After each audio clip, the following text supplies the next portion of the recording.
আমেরিকার চাপে কোণঠাসা ভারত সিদ্ধান্ত নিয়েছে রুশ তেল আমদানি কমানোর। স্থানীয় গণমাধ্যম মিন্টের এক প্রতিবেদনের বরাত দিয়ে এমনটাই জানিয়েছে রয়টার্স।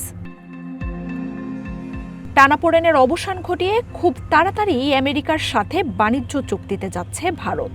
এর ফলে দেশটির পণ্যে আমেরিকার শুল্ক কমে 15 থেকে 16% নেমে আসতে পারে বলে জানিয়েছে মিন্ট।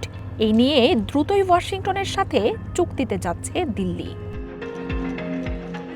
চুক্তিতে থাকবে জ্বালানি থেকে কৃষির মতো বিষয়গুলোও।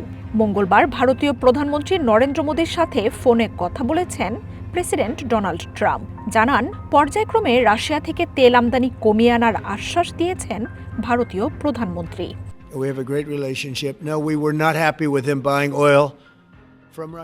আমরা অনেক বিষয়ে কথা বলেছি, তবে তার বেশিরভাগই বাণিজ্য নিয়ে। ভারত এখন রাশিয়া থেকে খুব বেশি তেল কিনবে না। মোদিও চান ইউক্রেনের এই যুদ্ধ বন্ধ হোক, যেমনটা আমিও চাই। নরেন্দ্র মোদীর পক্ষ থেকেও ফোনালাপের কথা নিশ্চিত করা হয়েছে, তবে হোয়াইট হাউস বা দিল্লির পক্ষ থেকে এই নিয়ে কোনো আনুষ্ঠানিক বার্তা দেয়া হয়নি। ওয়াশিংটনের সাথে চুক্তির জেরে আমেরিকা থেকে ভুট্টা, সয়াবিনের মতো কৃষি পণ্যের আমদানি বাড়াতে হতে পারে ভারতকে।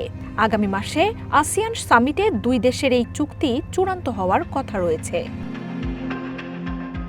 রাশিয়া থেকে তেল কেনা নিয়ে সম্প্রতি ভারতকে তীব্র চাপে ফেলে আমেরিকা। তেল কেনার মাধ্যমে মস্কোকে ইউক্রেন যুদ্ধ চালিয়ে যাওয়ার রসদ যোগাচ্ছে দিল্লি, এমন অভিযোগ আনেন ট্রাম্প। যুদ্ধ বন্ধ না হওয়ায় ভারতকে পরোক্ষভাবে দায়ীও করে তার প্রশাসন। ভারতের তেল কেনার বিরুদ্ধে গত অগাস্টে দেশটির পণ্যে 50% শুল্ক আরোপ করে আমেরিকা। এর জেরে ব্যাপক অর্থনৈতিক ক্ষয়ক্ষতির মুখে পড়ে দিল্লি। আমেরিকায় পণ্য রপ্তানি কমে কয়েক বিলিয়ন ডলারের ক্ষতিও গুনতে হয়েছে ভারতকে।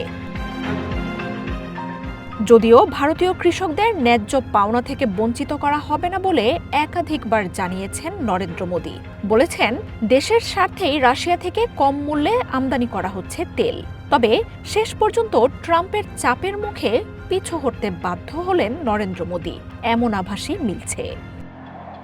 ভারত মাতা কি। মার্জিয়া উপমা, ওয়ান ইন্টারন্যাশনাল ডেস্ক। বন্দে বন্দে।